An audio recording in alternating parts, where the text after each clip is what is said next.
This is the Gutsy Health Podcast with Janique and Tristan Roney.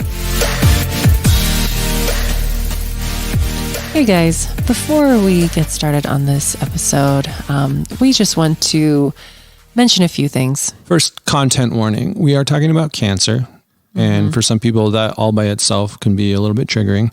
But more specifically, as we get into talking about, this is an interview with Monica Draper, who has this incredible story about healing from cancer.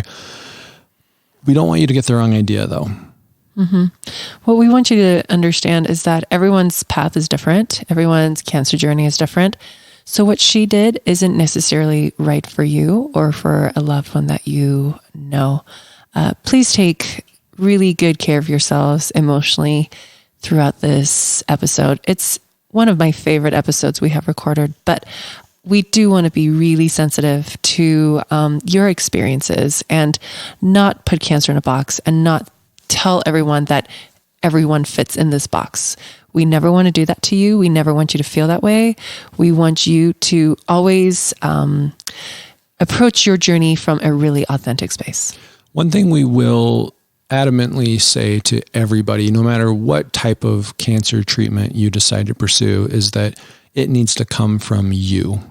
Exactly. And by you, I mean actually the cancer patient. But you consult with the people around you, right? Your doctors, your loved ones, whatever other people you decide to consult with. But that's all they are, is consultants. They are not decision makers.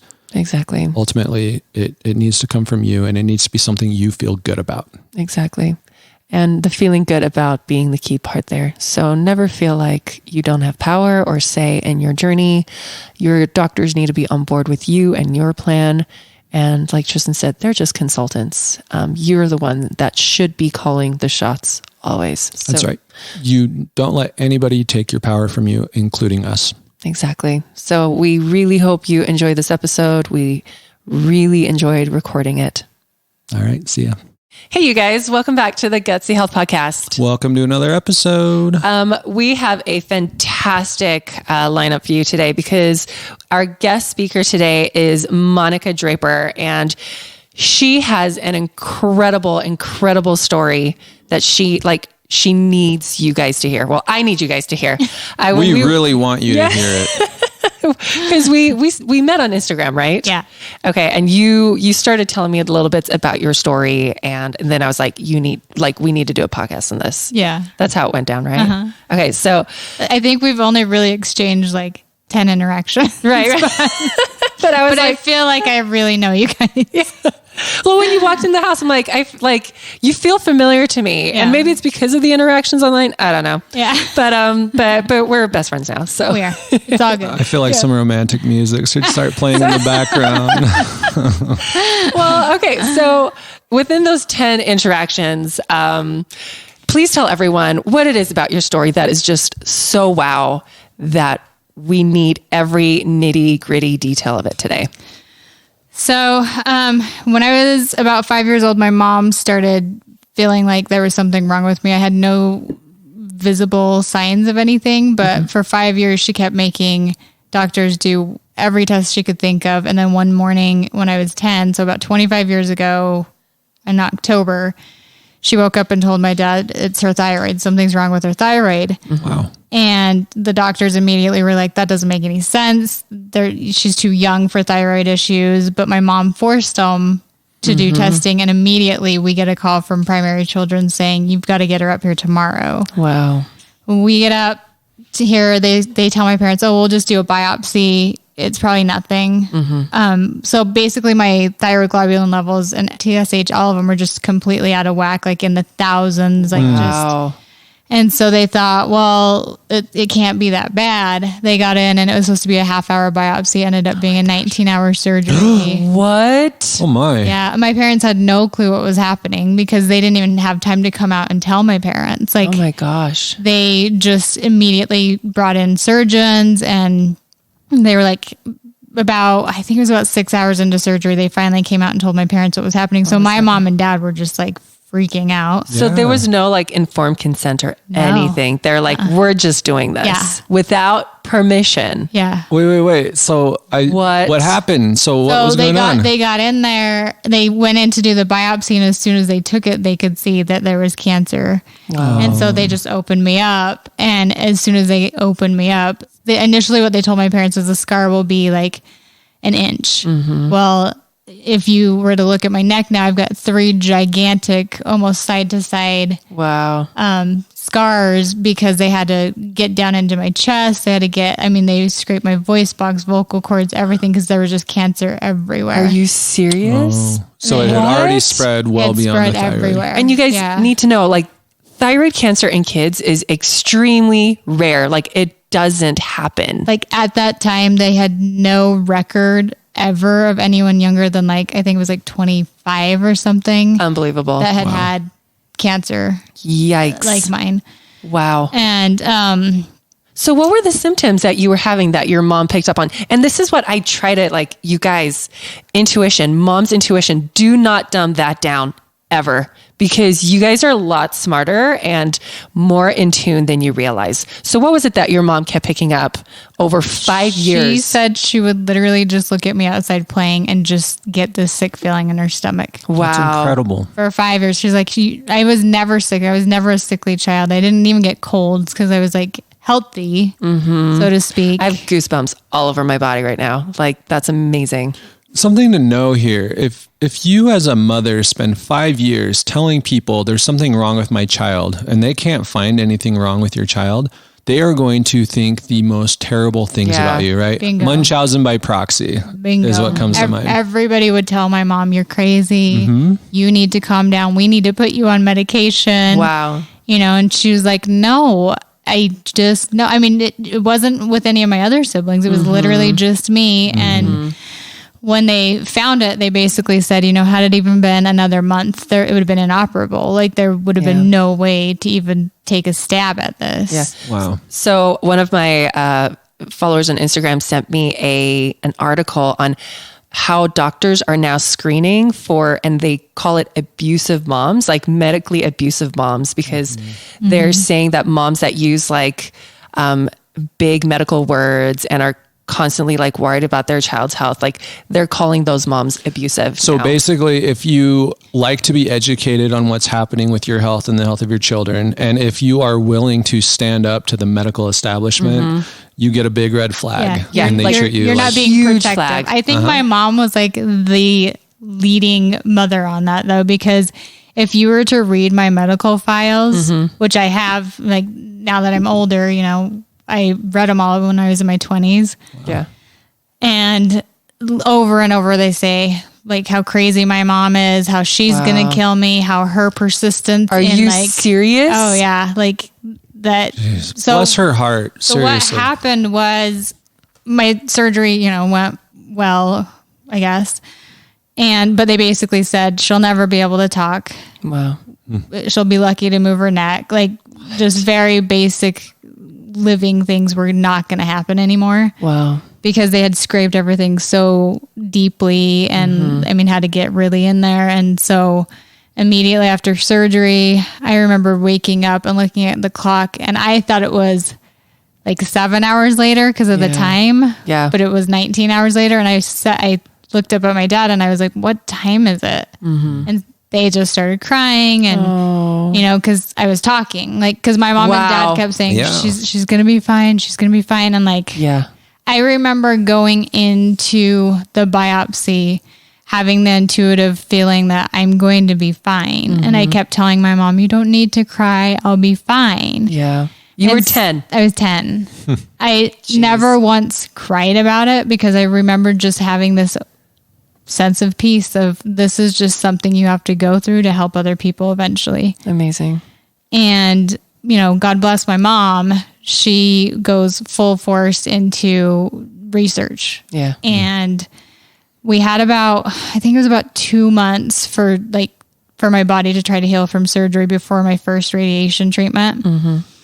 And my mom, back then, 25 years ago, you would just take a radioactive pill. It didn't matter how big you were, how much you weighed, how tall you were, whatever. So they were going to dose me with the same amount that like a 300-pound 6'4" man would get. Right. And I was 4'2" because I was super abnormally small because my thyroid hadn't been working, and like 80 pounds, you know? And so my mom comes into my first radiation treatment and says, "You're going to split that pill in thirds. Amazing. You're going to give it to her. And then we're going to hit it again in 4 weeks." Wow. So what they wanted to do was a one treatment every 3 months. Yeah. And my mom said, "No, you're going to split it up and you're going to do thirds." So how did the doctors react to her doing that? Yeah. Oh, they were pissed. Of And course they were. "You don't know what you're talking about. This isn't going to work. Yeah. Like, we have one shot to save her and you're going to ruin that." Wow. And Sorry, you probably already said this, but this is like 1995? 1994 was when it okay. first started. 94. Yeah. So in the 90s? Yeah. Not that long ago, really. So not that long ago, but long enough ago that it was still not normal for people to even try to stand up to Oh, yeah. the medical Right. professionals. Absolutely. Your mom was way ahead of the game. Like Yeah. way. Unbelievable. And like trying to do research back in the 90s. I know. How do you do No. that? No internet, really. You have to live at the library or something, right? Exactly. I mean, and you know, my mom's from Argentina and was raised around very holistically based practices. Like, her family was wealthy. They had, you know, a lot of access to a lot of things, but they were raised very like clean living, like, Yeah. I mean, all the things. She was raised around a lot of gypsies. So there was a lot of different Eastern medicine So practices in her life. Yeah. Like oils, like, were huge already for her. Yeah. Clean eating, like juicing. Yeah. And so when I got sick, I mean, bless my mother's heart, she would spend 3 hours a morning juicing because back then it wasn't easy. Yeah. Yeah. They didn't have fancy machines No. like they do now. Oh, man. You know, I mean, everything was organic. My parents built a whole new house. Like, my parents, when I got sick, by some act of God, had just retired in their 30s. Like, we were getting ready to move to Argentina. They had a couple mil in the bank. Like, life was good. Yeah. Well, because my cancer was so rare, the insurance companies were able to deny all the treatment. That's unbelievable. And so my parents went full-fledged into like, they built a new house to avoid as many carcinogens as possible. They removed, like, I had no carpet in our house. We had, the walls were built out of like hay and tires. And like, my parents did all this crazy research of the ways to like eliminate, you know, toxins. Toxins. So looking back, was that a blessing in disguise that you were denied treatments? What do you think? Well, so my parents had to pay out of pocket every time there was a Oh, treatment. any kind of So they treatment. still did them. They still did them. Yeah. In case anyone out there still has this misguided belief that the insurance companies are here to protect us, this is evidence, right? A 10-year-old child is diagnosed with cancer. There is no question that this diagnosis is real. They've done the surgery and seen it. And the insurance company still weasels its way out of paying for the treatments. That's exactly what it is. It's weaseling. It's totally Like, weaseling. It's like, Absolutely. Like, oh, sorry, too bad, because this is so rare. It's not We're like gonna deny it. It's not like Monica's parents had fallen behind on their insurance premiums or that they were trying to do something really weird and out of the mainstream. Yeah. It was simply that this was a rare diagnosis that was not in an official book somewhere. And so they said, sorry guys, you're on your own with this one. This doesn't We're going to fall let a within 10-year-old normal. child die. Yeah. And Like, I literally remember walking into treatments and my dad having to turn over his credit card before they would take me back. Oh my Because they knew like they weren't going to get paid by the insurance company. Yeah. And this was, of course, in the days before GoFundMe. So it's not like your parents could put up a page. No. And I mean, these days, hopefully they would just be flooded with people that want to help. But Yeah. I mean, they unbelievable. were denied by like the Ronald McDonald House for stay, like all sorts What? of stuff. It was like insanity. My poor parents were raising 3 other kids, but like and hemorrhaging money. hemorrhaging money, trying to keep everything afloat. And like, and so on top of like paying for my treatments, my parents also started every sort of holistic treatment they could think of. I mean, I had a different practitioner come into my house almost every day. That's amazing. Which back then, I, like you said, to your point, like how did they get access to all these people? I don't know. But my mom, like, and at the time we lived in Blanding, Utah, which is like Oh, wow.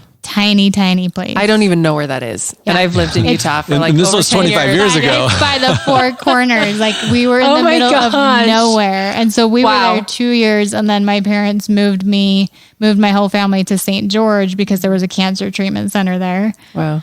But yeah, it's just amazing. Like, wow, the things they were able to do. And so basically at 14, the doctor said, it's in her lungs. It's now in her other organs. Like, we can't stop this. Wow.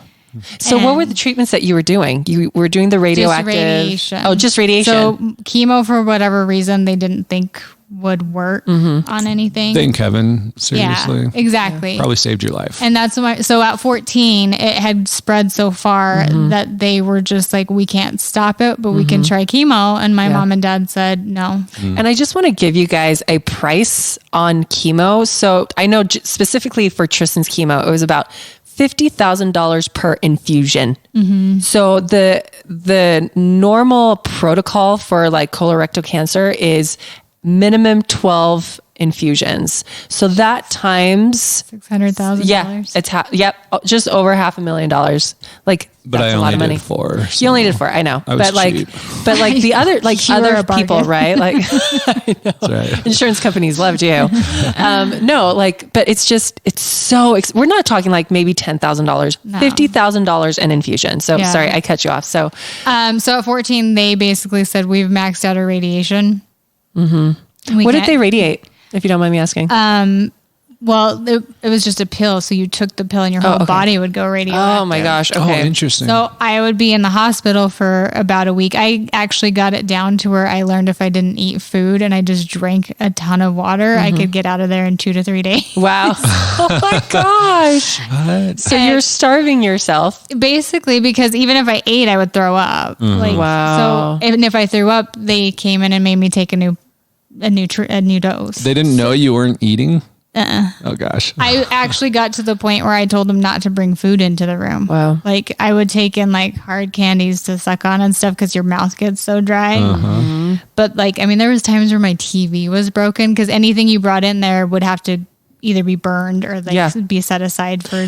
How did they administer the pill to you? Because it's so radioactive. So they're in basically a hazmat suit. Oh no. Oh my gosh. Talk about like at 10 being like, what in the actual hell is happening? Right. Because you're like, where's my hazmat suit? Parents are behind like a glass wall. No one can see you for days. No one can see you for days. And there's this guy that's not friendly at all, right? That's just like in this hazmat suit with these giant gloves on and is like with these tweezer things and handing you this pill and saying, "Okay, take this and don't throw it up." Oh my gosh. So real quick reality check here. We are sitting in a room with Monica. She looks perfectly healthy and alive. So this had a happy outcome to it, right? So us kind of laughing as we're going into these gruesome details is because we know how the story ends. Yeah. But this really in reality is just an awful, awful thing. It's I terrible. cannot imagine as a 10-year-old child, a 12, 14-year-old child going through all of this and coming out intact.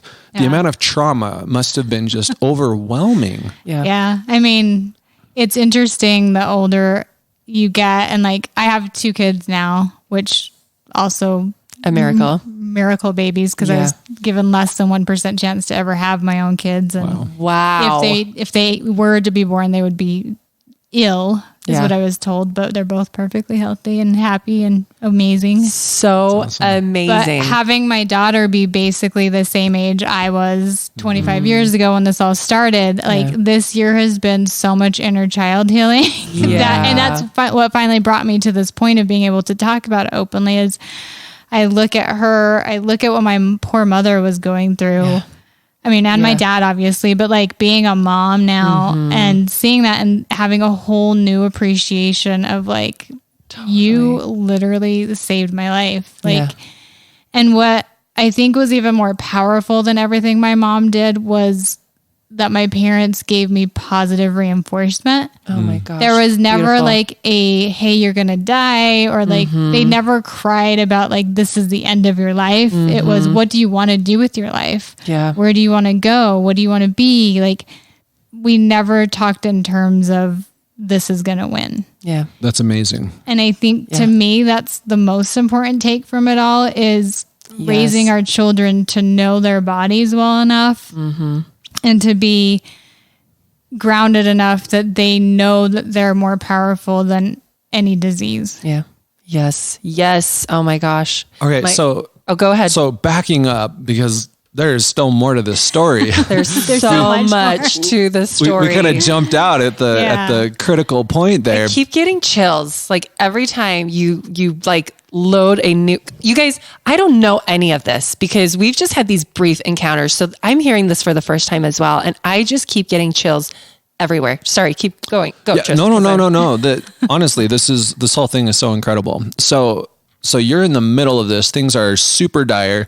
Maybe one of the really positive things happening for you is that you are not necessarily intentionally, but you're doing some water fasts throughout this whole process, right? 2 to 3 day water fasts, which we now know are incredibly helpful for fighting cancer and all kinds of immune benefits. But at the time it was just because you didn't want to be in the hospital. Just because I was like, I'm done with this. Peace out. Just by default.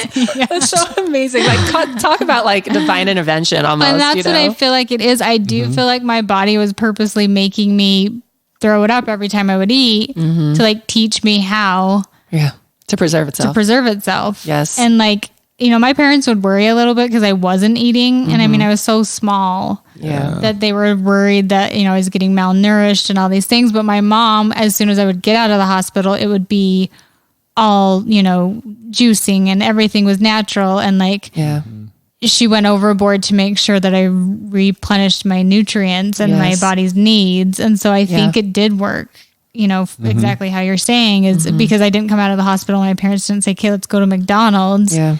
It was, okay, here's a juice. Here's, you know, some nuts. Here's like these berries. Whole foods. All whole foods. Right? I mean, funny enough, my parents had owned a gas station growing up and we were never allowed to get anything from the gas station. That's awesome. Like that's so just amazing. Goes to show they had cameras so they could watch us if we tried to go steal any candy. Put the Slurpee back. They would literally call and be like, get Monica on the phone or get Jacqueline on the phone. You're supposed to put that away. That's amazing. So you learn not to try to steal the candy. Yeah. But, so you're 14. They've basically said, nothing is working. This radiation, it's still spreading. So basically at that point they said, let's try chemo. And my mom and dad were like, no. And so my parents are very religious. They went and, you know, kind of prayed and did their thing. And they came to the solution that they were just going to tell me I was better and stop all doctor's appointments. Wow. And just let me live out my life if that was like my path. So the doctors told your parents she's going to die. And then your parents turned around and said, you're all better. You're healed. Yeah. Wow. And That's so amazing. they told my parents I had less than about 18 months to live is what they assumed. 12 to 18 months. So I was 14, like 14 and a half. I had till about 16 maybe. Yeah. I hadn't been in school for 4 years. Hadn't been around kids in 4 years. I mean, because every time you would go through a treatment, there was a 2-week release of the radiation. So you couldn't be around people. So I was like isolated in my room at home. I couldn't even be around my siblings. So I had like a week between treatments where I could be around people. I was the most socially awkward person you'd ever met. I still have my moments where I'm like, I don't know how to talk to people. Yeah. But they put me back in school, in a new school, because we had moved, you know, during this time. Yeah. And I went into school not telling anybody anything about me having had cancer. I've started to talk about it more online, and there's been girls I was friends with that have come out and been like, I had no clue. Yeah. Wow. Like I had no clue you had cancer, let alone like terminal cancer. Right. They just thought I was awkward. or bitchy because I was so shy. Like I got that a lot. Like, oh, I just thought you were bitchy. I'm like, no, I just didn't know how to talk. I got that a lot too growing up. People always accused me of being stuck up. I was just terrified all the time. Yeah. You're like, I was just scared of you. So for that whole time, so for about 2 to 3 years, it was almost 3 years, I was still seeing all my holistic practitioners. Yeah. So I had, a kinesiologist, a masseuse, a reflexologist, a holistic healer, a shaman, all these things that would come into my house after school every day. I had an appointment. Like I knew I had to go home. Wow. sometimes I'd do my homework during the appointment because they would just do their thing while I was doing it. But I mean, my afternoons were with somebody, like some sort of healer. Yeah. And you were living where at this point? St. George. In St. George. Okay. All right. So my parents just told me, oh, this is just preventative. We just want to keep your body healthy. They didn't indicate that it was like still. But what was funny is I was in tune enough to know that wasn't true. But we all just played the game of like, no, it's gone. Wow. Because I could tell with my reflexologist when he'd be breaking down tumors or he'd be breaking down, you can feel that. Like there's no denying it. It's very real. Feel it. But, the words that were spoken, the sentiment behind it was always, you're fine. Your body's healing or healed. It's all good. And so then when I was 17, right after my 17th birthday, they decided we're going to go see a doctor just to get one more scan. Yeah. Because at this point you'd made it 3 years and they're like, well, geez, this is twice as long as they said she would make it. Yeah. So might as well check, right? Yeah. So we go back to the doctor and his response upon us walking in was, I can't believe she's still alive. Sometimes I wish doctors would just keep their mouths shut. Yeah. Because they can say some of the most damning stuff ever. Well, and it's so traumatizing. It's like they have no clue about social cues. And like, luckily for some of us, we've been grounded enough to be able to take those words and erase them or move them away or not let them absorb. But so many people don't know how to do that. Because they're terrified. They're terrified for their lives. And then doctors say something like that and it just triggers them in the wrong direction. And the doctor is, in this case, to so many people, God, quote unquote. Like the doctor's telling me I'm sick, I'm dying, I'm sick, I'm dying. Totally. Like versus like, no, a doctor is just a person. They are not the determining factor of whether or not I'm going to live or die. They can tell me what they've been told in school. That's all they can tell me. Yep. And like, thank goodness my parents had implemented that into my psyche by this point, because hearing him say that, I was kind of like, you're like, whoa, that's weird. Wait a second. Super weird. I'm supposed to be dead. I don't want to see you either. Right. Right. I don't even want to be here. Oh my gosh. Yeah. Wow. Okay. So they did a scan then and it was virtually all gone. There was a couple small spots left, but when you see the scan from when I was 14 to the scan when I'm 17, like the one is just everywhere. In the 17, I've got a couple of spots. So we did one last small third dose of radiation at 17. But because most of my healing did not come from a traditional doctor, on my medical records, it's still not remission because they can't, they don't feel comfortable saying that because it wasn't through their methods. So like, you officially still have cancer. I still have cancer. Like today, you're saying. What? I was just actually at my annual midwife appointment and I could see the computer screen. It says active neoplasm of thyroid. Even though there's nothing on a scan. There's nothing. Like they can't see a single thing. That's fine. Let them think that. That's totally fine. Yeah. They can have that. They have to believe that. They have to. Their worldview demands it. Yeah, otherwise it would shatter into a million pieces. Well, yeah, because they can't say, well, I did it or this treatment did it, or because the guy literally said to my parents, well, what have you been doing? Where were you taking her for treatment? And they said, we just took her home and loved her and told her she was better and we fed her healthy and we took care of her soul basically. Yes. And he was just like, that doesn't work. Except it did. And it works all the time. So it says in my medical record that I had to have been getting treatment somewhere outside of the United States. Are you kidding me? Wow. So of course, your family lied. Wow. That's the only answer. There's no, oh goodness. So, wow. I'm still processing everything you're telling me right now because it's so amazing. And it just like, what your parents did is like the motto of my life of where thoughts go, energy flows. Yep. And I truly believe that if you are saying, I am fighting cancer, you're always going to be battling. But I remember Tristan, he would always correct me and I'd be like, you're, what was it I would say? You would say you have cancer, basically. That was what you said. And I would correct you and say, no, had. Yes. And it took me a while to change that shift. Right. And so but I truly believe that it just like your experience, what Tristan did when we scanned him a year ago is considered impossible, right? Like, no, the natural therapies can't be working. What people don't people see the chambers, people see the ozone sauna, they see the nutrition that we're eating online. What they don't see is the mental healing that has to happen. And that is the deprogramming. 90% of the work. 90% of the work happens spiritually, emotionally. Exactly what I wanted to say. That's, it does matter what you're putting into your body, but that's almost a fraction. Yes. That's a 5% of the total cure. Yep. 90% is what you're telling yourself. Yes. And honestly, others are telling you. Even that 5-10% is the result of where your thoughts are, right? Because you wouldn't be putting that into your body. You wouldn't be saying no to the fast food, the really tasty candy, if you didn't believe that saying no to that was good Healing for you and healing you. Yeah. Exactly. Yep. Yeah. But if you're constantly battling cancer and you're terrified and then I just hated our appointments with the oncologist. I hated the scanxiety, right? Exactly. That's what they call it, the scanxiety.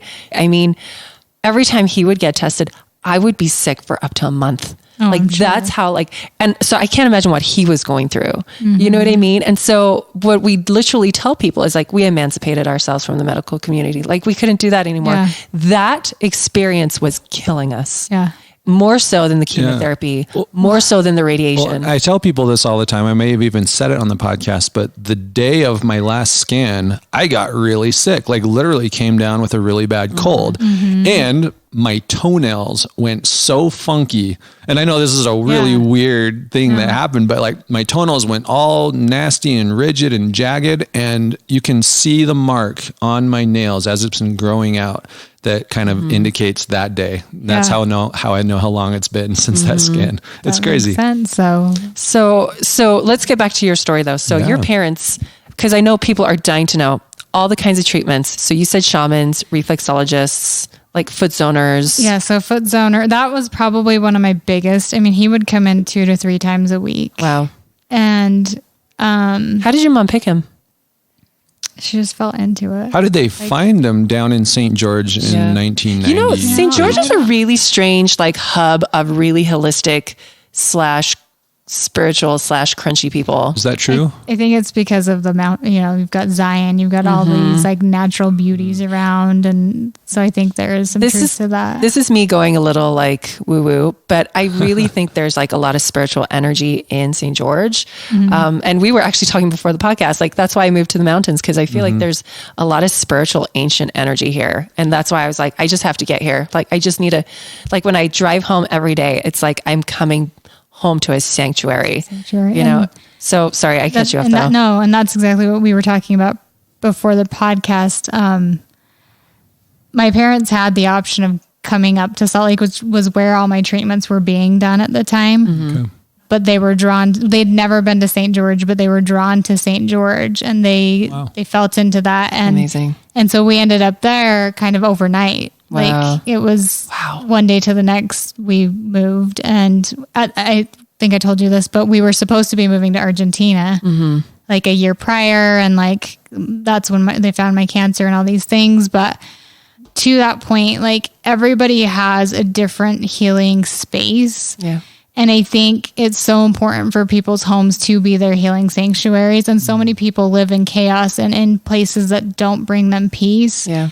And they wonder why they're so full of depression and anxiety and all of these things. And a lot of times it does come down to your home. Yeah. Yeah. And what is your home to you? If your home is full of, fighting and your kids fighting and a lot of that comes down to how your body feels. And I mean, it's such a circle. I do real estate for a living now, which is so funny because I never wanted to have a career where I had to speak to people because I'm so awkward.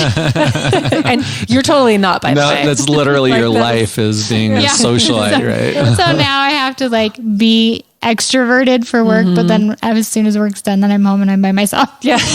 Recharging. Yeah, recharging. For the next time you have to interact with people. But like I've taken my career and tried to make it something more than just finding a house. For me, helping connect people to the proper healing space or their sanctuary or the place that they need to be for their mental, emotional, physical healing is so important. And so many people don't even know that they're missing that. Yeah. Yep. And it's interesting when you get sick with something major, how much your home plays into that. Like how much your space and what you surround yourself with plays into that. Totally. And like even with design and stuff, like I tell people, you know, bring things into your home that speak to you. Don't just buy something from Target because it's cool. Yeah. Like what does that do for you? Yeah. Like if you walked into my house, it's like crystals everywhere. I love sage everywhere. My kids have crystals all over their nightstands. So great. Like, but that's what speaks to me. That's what heals us. Yeah. And we still and protect our home every day. Like we sage it, all these things. And my kids have been raised in that. So they're comfortable now walking around the house, saging the doors. And that's so great. And I think, you know, if we can make our homes a healing space, like that's then we heal. So important because we can heal anything in that space. Well, and even more so than homes, relationships. Like if you need to cut yourself off from people that are toxic to you, relationships that are toxic to you, like that's so important because nothing is more valuable than your health and your wellness, you know, and, or put in the work to fix the relationship, to fix right? it, yes. Where possible. If possible, absolutely. Because fixing those relationships are so much more rewarding. But you can't, so I just want to say this, you can't do the emotional work for you and that other person too. Yeah. So take that to an account. Like if they can't show up for you and transform and heal with you, then you can't drag them across that bridge. It's just not going to happen. Right. And so I do, because I feel like as women, we feel like it's our duty to please everyone, to be friends with everyone, to like put our own backs on the line to make sure everyone else is happy. And what I want to tell you women out there, because I think primarily our audience is women, like you don't have to do that. Like you need to protect yourself. You need to put yourself first and create boundaries. You know, like even this morning, like I was telling my friend Nicole, I'm like, it is so hard creating boundaries with my children. You know, even with them, like they want me to play with them on demand. They want me to get them food on demand. They want me to, you know, stop everything I'm doing on demand to appease their needs. And the hardest thing I've had to learn is, yes, sweetie, as soon as I'm done, I'll see to your attention. Like I'll see to your needs, you know? So even creating boundaries with our children, healthy boundaries, you know, we don't have to like lash out, but, I just want people to be really, really, gentle with themselves when it comes to creating healing spaces and healing relationships. Well, and I think that's so important to do prior to us ever having to get sick, right? Like, oh my gosh, we can prevent so much of this if we're actively doing those things, and those things are practically free. Yes.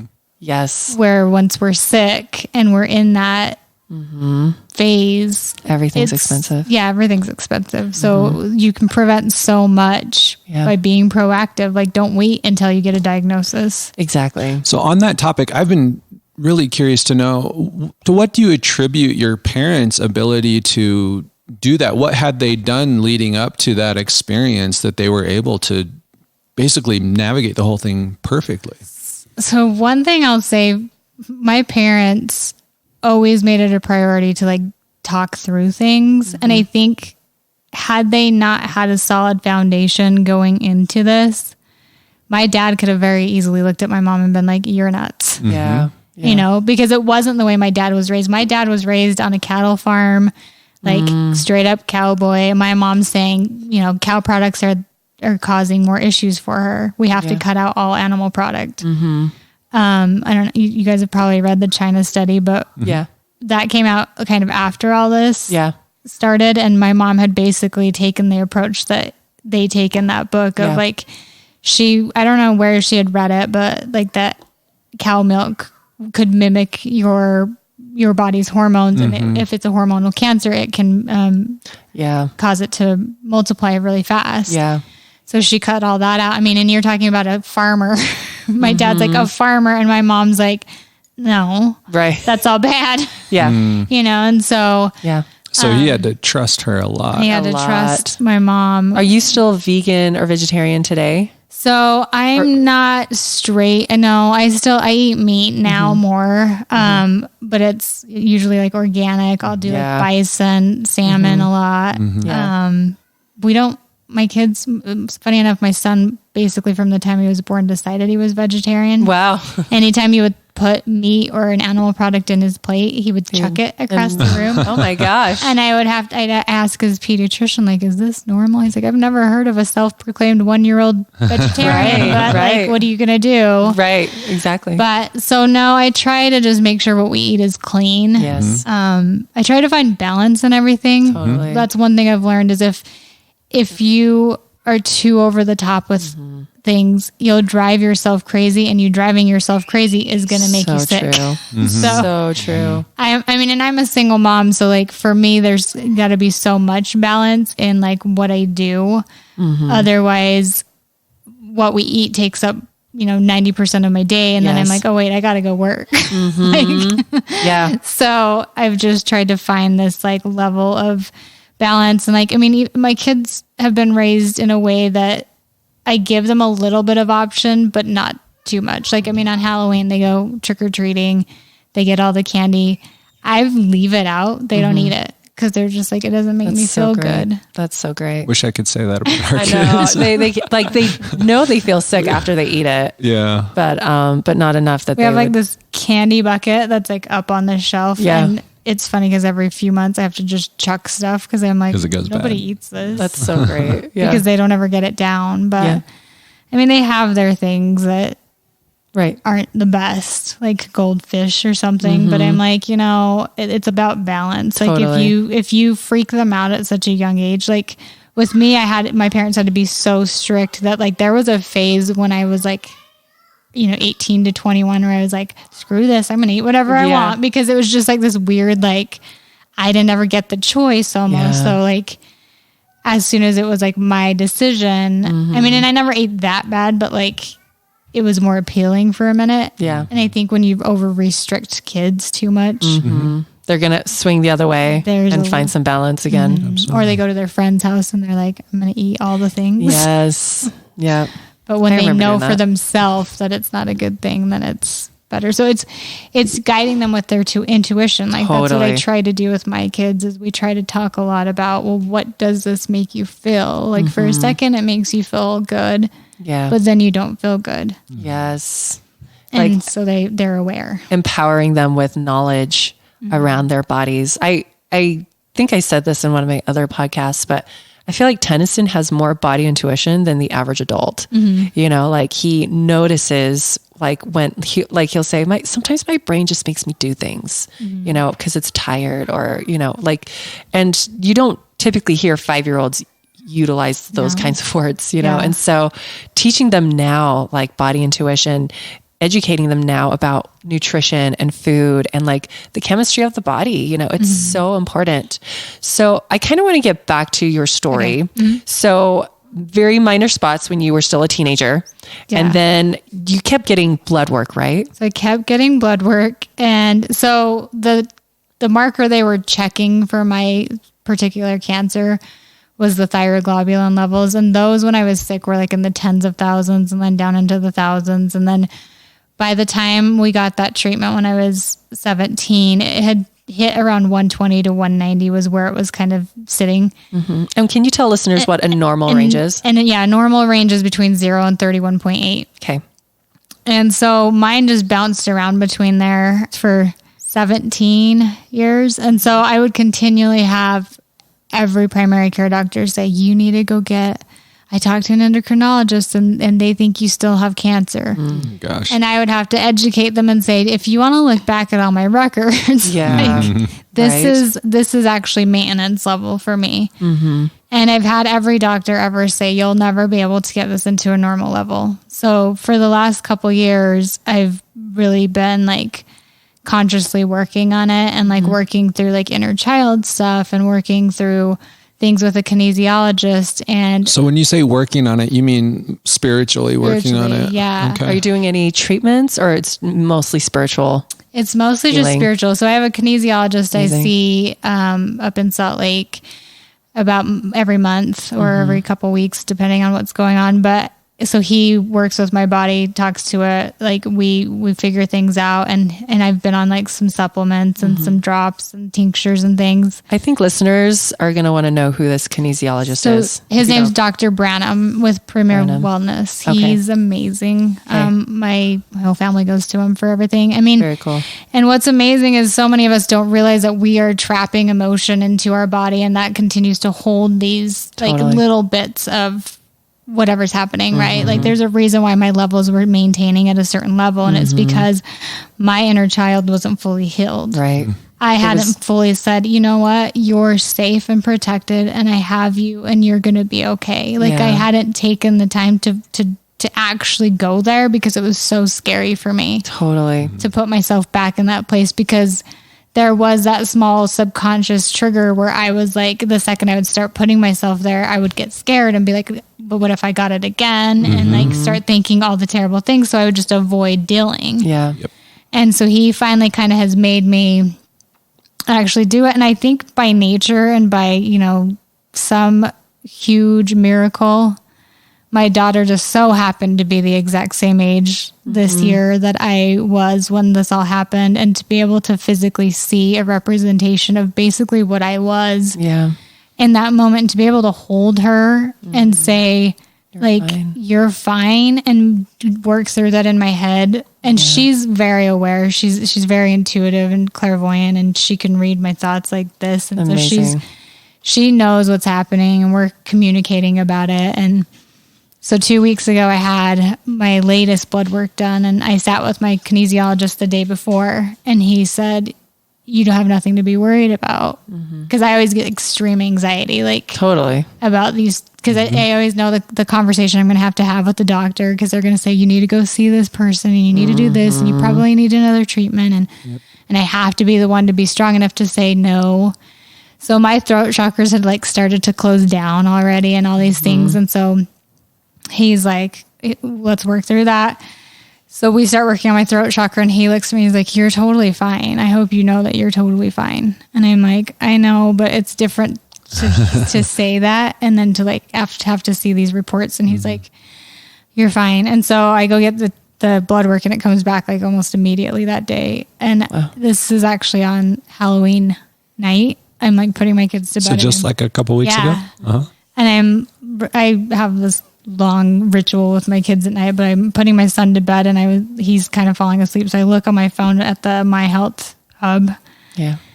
And for the first time ever, my thyroid levels had dropped to normal range. Ooh. Isn't that amazing? That's awesome. Yeah. Congrats. I knew the punchline because you texted me, but so that's the part I'm well, like, I did it. I text you almost immediately after, like the next day. I was like, I have to tell her. Yes. Wow. Isn't that amazing? That is incredible. Absolutely kind of incredible, right? So even the midwife called me and was just like, this is the first time I'd seen her, but I like warned her, right? I'm like, okay, it's going to come in at this, so don't freak out, like blah, blah, blah. She called me and she's like, everything's normal. Yeah. Like everything's normal. Like you're totally normal. Yeah. And she's like, that's so exciting. So amazing. I'm oh my gosh. So I've got a question that it's maybe an obvious answer here, but you still have your thyroid? No. So they fully removed it. All right. So it is gone. Yeah. So when I was 10, that was what they removed, was my full thyroid, and they scraped everything else. But yeah, so that night I called my parent. I mean, it was like 11 o'clock at night. I think they thought something was wrong when they answered the phone. And I'm like, I have to tell you something. And I think they were like prepared for me to be like, somebody's dying or something. And I told them, and my mom started crying. So amazing. And they were just like, well, we always knew you were better, but this is just like confirmation, you know, like 18 years of being told you still should be getting treatment. You still should be doing this. You still should be doing that. I mean, but everything in my life has just been one big miracle after another. Like the kids not being sick. And so with them, like, I don't know how aware you guys are of like the whole story of Jesus and when he was born, and like the frankincense and what that was meant for I don't know what it was meant for. Frankincense was meant to seal off the cords of illness and sickness from past generations. Like the ancestral line of illness. That's cool. I've never known that. And now I'm thinking like, oh, we need that. So frankincense was a huge part of like my healing. My parents used like the oil, or did you like, okay. Mm-hmm. But like beyond that, so like with my kids, I spent years like mentally and emotionally like preparing my body and saying, when these kids come, we were not going to pass these generational lines down. Like we're going to stop that and heal it and stop it with me. Mm-hmm. And, you know, once again, I was told, A, you'll never have kids. B, if they come, they'll be really sick. Yeah. And I was married at the time, and we didn't prevent trying to have a baby for over 5 years. And I had this vision.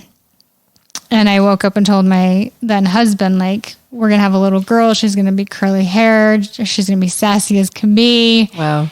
And he was like, there's no way. Yeah. And 4 weeks later, we found out we were pregnant. Amazing. And oh my gosh. So like, and she is the epitome of health and happiness and all of these things. So I just really want to point out right now, like, you and your parents for years are creating a narrative. Mainstream medicine is creating another narrative. Mm-hmm. I want listeners out there, if you haven't gone through this cancer journey, and I hope you never do, like how hard the battle of the stories is in your life. Like, because we have so much like subconscious, we give so much authority subconsciously to doctors that if they say something, even though you don't want to believe it and you know that they're just a person, there's some part of you that puts them on a God platform, and like subconsciously you take that message to heart.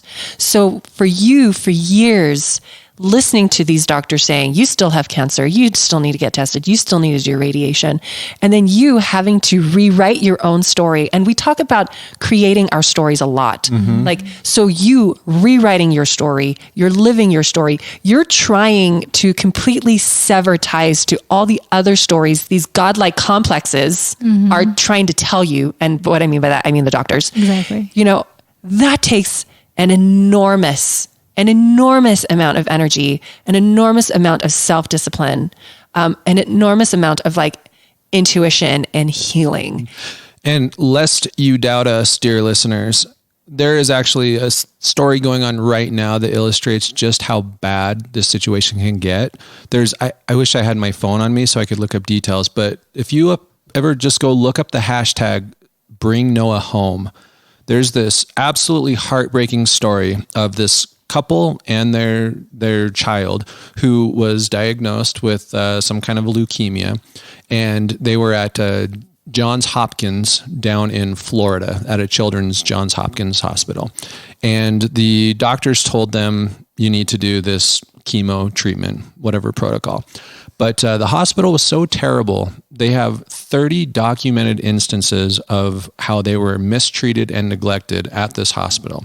And of course, they were not happy about that. Who was mistreated and neglected? This family. Okay. The family with the child who was diagnosed with leukemia. Yeah. And so they were not obviously thrilled about being told what to do in this situation. They said, we want to get a second opinion. Oh, yeah. I know this family. Just for challenging the doctors at this hospital, the doctors, seeing their power being threatened, decided that they were going to take custody away from this family. Mm-hmm. So they called Child Protective Services, whatever the agency is in Florida, and this couple has their child taken away from them. Right. This happened way back in like June, May, something like that. To this day, they still don't have their child back. It's devastating. And all they did was ask for a second opinion. All right. These are not parents that said, no, we're going to forego treatment. Yeah. These were not parents who said, we don't want to vaccinate.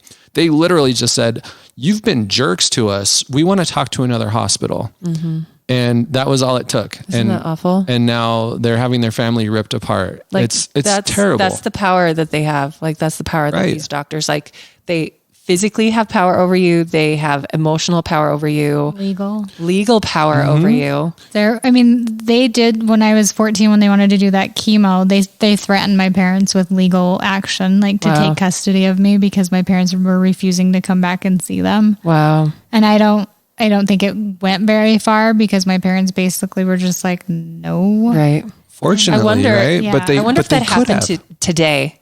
If they would have taken you away. You know, what I mean? it Because probably happened in depends on the mid-90s. hospital and probably depends on the doctor that you get. But that's this idea of challenging the authorities, challenging the power that wants us to be unquestioning sheep. It's not just a personal thing. It's a political thing. It is. Because the more they get away with it, the more they believe that they can continue to get away with it. That they are God. Right? Yeah. Every single one of us that challenges that, even if it's just to ask another question, that weakens their stranglehold on power. And that brings more power back to the people who are supposed to hold it, which is us, right? The patients, the clients, the individuals, the families, the parents. Totally. Well, I mean, even my last, because I just have been having an OBGYN run my annual testing, my blood work. And my last one, the reason why I'm now with a midwife, she was like, if you don't go see an endocrinologist, I'm like, basically she was trying to force me into having to go see somebody else because she didn't feel like I was taking my health seriously. And I was like, no, you're not. Like, I've been dealing with this since I was 10. Don't tell me that you know my health better than I do. Well, and even given your history, it's like you have fought this off for 25 years. Who are you to say you're not doing it correctly when doctors gave you 18 months? Like, who the heck do you think you are that you think all of a sudden, because I'm in the room with you, you know better than me? Exactly. When I've had my body since I was born and I've been dealing with this for more than almost 2/3 of my life. You've seen me a total of 20 minutes, but you know more. Like that blows my mind. Now I'm getting really angry and I should calm down. So let's bring it back to the other side of that, which is that the reason why we want the power back in your hands as the patient, the individual, the parent, whatever it is because you know your body. You may have been taught not to trust it, right? You may be like me where you had your intuition completely erased from you while you were growing up, stripped away. Exactly. But it doesn't mean it's gone. Right. And when people are able to get back in touch with that, like Monica has done, which is such a beautiful thing, you are able to basically facilitate miracles. That's what it is. You've had so many miracles in your life, Monica, but it's only because you and your parents put in the work to make that possible.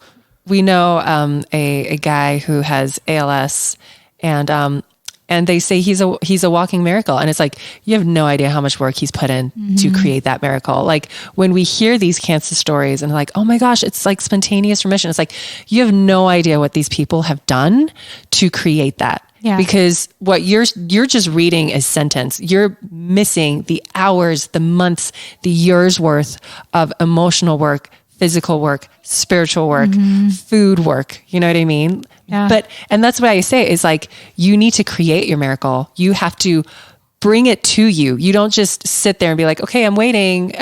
Like that, it doesn't work that way. No. Like that power is in you. Like it's your God-given ability to create that. Because I really think spiritually we are co-creators in this life. You know, life doesn't just happen to you. You help manifest it. You help work it. You help attract things to yourself.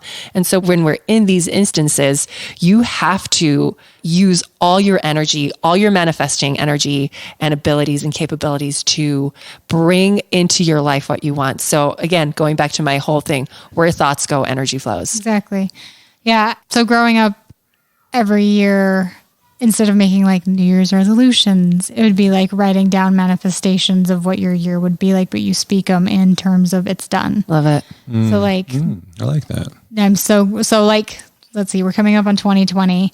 So like January 1, 2020, I would write a letter as of January 1, 2021 that says, this year, I'm so grateful that this happened and that happened. And one of the things in there was that my levels were normal for this year. Amazing. You know, I mean, I write everything in there, like trips I want to take my kids on or things that don't seem attainable. My home was one where I was like, there's no way I can afford it this year, but I wrote it into there. And we closed on the house December 15th of that year. Like, wow. you know, it's just, there's so much to be said for what we put into the universe. And if we do use this negative talk with ourselves, with our children, with our spouses, with whoever is around us, that's what you're going to get. Totally. Like you can write down the great words, but if you're not speaking those words and you're using the negative talk for yourself, totally, your soul doesn't know what you actually want. Yep. All it sees is negativity. Yep. And the thing is that you can put in the work, and if you have the negativity, it's just work. Yeah. Right? You're battling upstream when you do that. Exactly. But when you combine the putting in the work with the getting into that positive frame of mind, that already abundant mindset, it feels good. It's so natural. It's effortless. Well, because the soul doesn't communicate through words. It communicates through vibration. It communicates through energy. That's just the theories of Janique. But, you know, and we like, buy into it. There you go. You know, but like, and so you can have all the right words, but if you like vibrationally aren't matching that, then you're not drawing it to you. And it's not just words, it's even actions. You can be going through the motions, but if you're not getting it up in the head, in your heart, then it's not going to bring fruit. Yeah, if it's not penetrating every cell in your body. Oh, I love that. Yeah. Like, I read something the other day, and I can't remember what book it was, but it basically said like your cells will turn over every 7 years. So be careful what you're doing with those cells every 7 years. And it's interesting because I thought about it in terms of, so 7 years ago would have been when my son was 1. And so I've basically given my body a 7-year break from like changes of like dramatic impact, you know, pregnancy or whatnot. And over those 7 years, I took that time to try to make it a positive. And I've really worked on like my meditating and my, you know, spiritual being and all of these things. And 7 years later, here we are. And my levels are all normal. Like there's something to be said for that. And what you do with that 7 years is, you know, up to you. Yeah, totally. Man, like this whole podcast has been amazing. Yeah, like, this has been so absolutely amazing. Incredible. Yeah. Thanks for letting me come on. Before we do end though, I do want to say, you guys, like, so I know I make it sound like it's so easy to do this and, you know, it's like, oh, you just get into the right frequency, but it's so hard to override that subconsciousness. And so I just want to share what I used for myself, and maybe you guys can share what you worked for you. But I remember when I was in such a state of trauma that I had to use the same affirmations over and over again. So every time I was triggered, I had to listen, and I didn't even have the bandwidth to create my own manifestations. So I had to listen to something on YouTube. And so I would listen to it daily. And it was like 2 hours long because that's all I could do to help me not marinate in this negative self-talk of like doom and gloom. And so when I started getting triggered, I would put these affirmations on and I would just listen to it over and over, and I'd say it out loud. And then I'd say some of it in my mind. And after about a month or two, it just, as soon as I got triggered, I just put that on and I immediately would, like, my state would alter completely. And then there was another thing that I did while doing that. I started doing a course by Tony Robbins. You know, they have like on the phone app or whatever. And he has this like 15 minutes or his hour of power. But like the 15 minutes, it was like this breath work. And then you're walking and like, and you're saying things like every day in every way, I'm feeling better and better. Every day in every way, I'm getting healthier and healthier. And so as I would walk around the neighborhood, I would like march around and like say that over and over and over until it just became like this prayer. And it like, you know, it synced with my energy of my walk, my heartbeat, my tempo. And then the trauma got less and less and less the more and more I practiced that. So that's just something I utilized. I don't know if that manifests with anyone else. What is it that you guys have done? Because you guys were the ones that had cancer. And I know there's probably a lot of people listening today that have cancer or had cancer or have a loved one that has cancer. What did you guys do? I'll go first and then I'll let you go, Monica. I've done a lot of things, and it is kind of an evolving process, always sort of just moving into the next thing that feels right. But two really important things that have helped me a ton. One of them, Abraham Hicks, which I think we've talked about before. Yeah. It's kind of weird, but that's okay because it works really well for me. I love it. Abraham Hicks, go YouTube it. There's all kinds of videos, but it's really about getting in the right frame of mind. It's seeing the universe, seeing yourself, seeing the world around you in a way that promotes healing, promotes happiness, promotes whatever it is you want. Another one that's really been helpful for me, give a shout out to Candy Graves. She's a practitioner here in Utah, and she does this. It's kind of a trauma release process that has just been absolutely incredible for me. So I think she's fantastic. How can people reach Candy? I don't know. Candy Graves. I don't have my phone, so I'm kind of useless with data right now. So you guys can just, or reach out to us. You could literally, I believe her business is called As You Think You Are. So if you go to Facebook and search for As You Think You Are, Candy with a K, you'll find her, but she's great. Cool. Monica, what was it that you did? Oh man. So I think for me, meditation's been huge. Kind of like what you said with the manifestations, the thought processes. Anytime I'm triggered, I just say I live a life of abundance of health, happiness, love, and wealth. So I don't have to worry about, how being a single mom, how am I going to pay my bills, or being a cancer survivor, how am I going to continue to maintain health? It's just, it is. And that I think has helped a lot. And I've trained my kids to do that as well.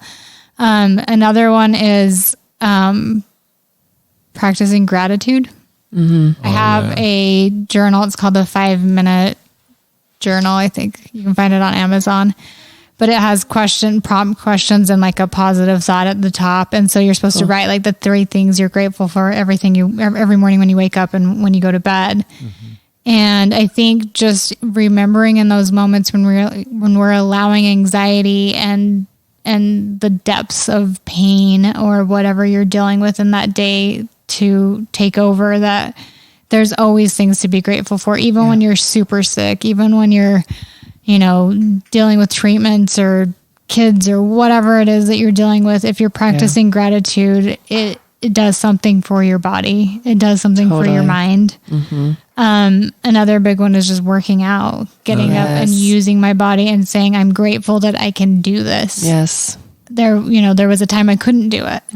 So to be able to do that every day, like there was a point where, when my kids were home, I would feel like I shouldn't work out because that's taking away from them. And then what I finally came to an understanding of me practicing love for my body by working out and showing it gratitude that it works also shows my kids to be grateful for their bodies and to put that effort into their bodies too. So for me, those are, I think, the biggest, is just to make sure that we're practicing a lot of gratitude and manifesting and being intentional with our thoughts. Yes. And it's not easy. Like you said, the work has not been easy. It has not been an easy 25 years. No, for sure. But it could have been so much harder, right? Yeah. Like with a different mindset. Totally. Is it fair to say it's also been a joyful 25 years? Yeah.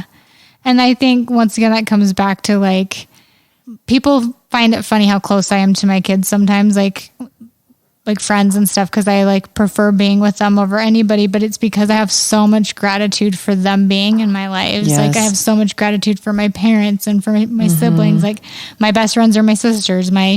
It's where we put our effort and our energy is where we're drawn and where we're happiest. And I just think it's just, I wouldn't change anything. Somebody said, do you ever wish you didn't get sick? Yeah. And that's an interesting thing to say, right? Like, it's the same, like, do you ever wish you didn't get divorced, or do you ever, well, no, because I wouldn't be here. I wouldn't be physically here with you guys right now. It wouldn't be like, I don't know what my life would be. Yep. And I'm grateful for what it is now. Yes. And I think as long as we live in the moment and are grateful for the moment, we don't have to fear what's coming, but we can be like proactive.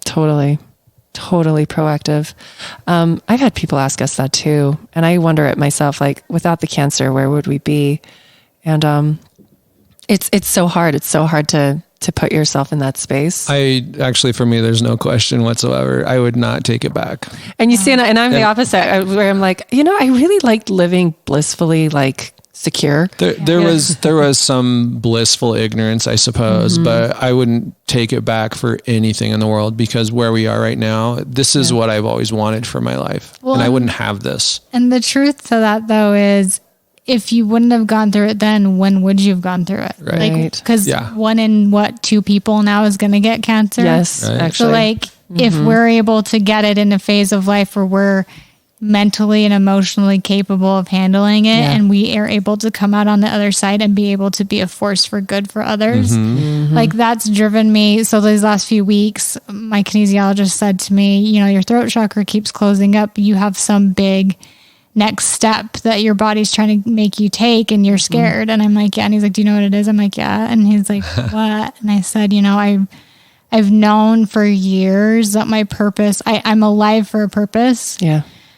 And that purpose is to try to help other kids that go through what I've gone through, and to help those families find alternative treatment. Because so many parents go into that and they are so sideswiped from their blissful ignorance life that they don't know how to start researching this. I'm blessed that my mom was raised in a situation where she was aware of these things, and she had a constant awareness. And so it was an instant for her to just turn it around and start. But for so many of these parents, their kids get sick and the shoe drops and they don't know what to do. Yeah. And they're just looking to this godlike doctor to tell them how to fix the situation or what to do. And they don't know that they have the power to save their child. Or that there are other tools to do it too. Exactly. And there are so many other tools. And so my goal, and I'm putting this out there now through the podcast, and it's scary to even speak it. It's in the universe now. Still working,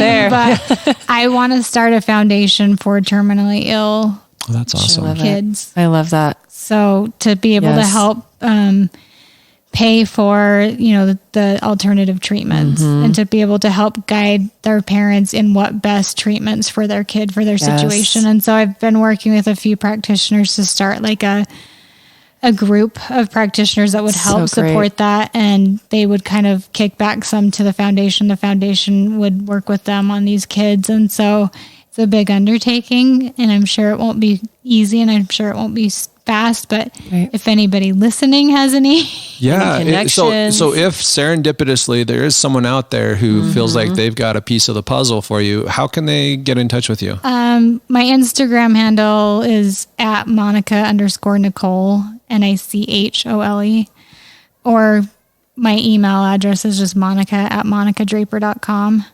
Awesome. Monica@monicadraper.com. All right. Perfect. So anyone out there listening to this going, I can help. I know something. I know someone. The ball is rolling. Get in touch. And I want it to happen. Like I have it in my, I know it's there, and I know I've been shutting it down, and I know now's the time to really put it in full force, because there are so many kids getting sick every day, and these poor parents are so overwhelmed, and I'm becoming more aware of them. And I'm so empathic that I sense so many people in a room. I can tell you this kid over here is starting to struggle. It's starting to overwhelm my soul a little bit. And I'm like, okay, I need to do something about this. All right. I get it. That's so great. On that note, if people want a real estate agent that has a really incredible sense of intuition and is empathic, I would love Can to they help get in touch with you the same way? Monica at Monica Draper? Yeah, or my number is 435-313-7905. And even if people just need to call and talk to somebody that understands what they're going through, I am happy, what you guys do of just advocating to help people.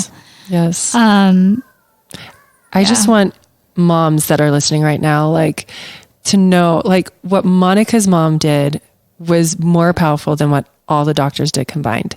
And that is you. She's no one special. Go and listen to my episode about uncredentialed women. You don't need to go to med school to do these things, you guys.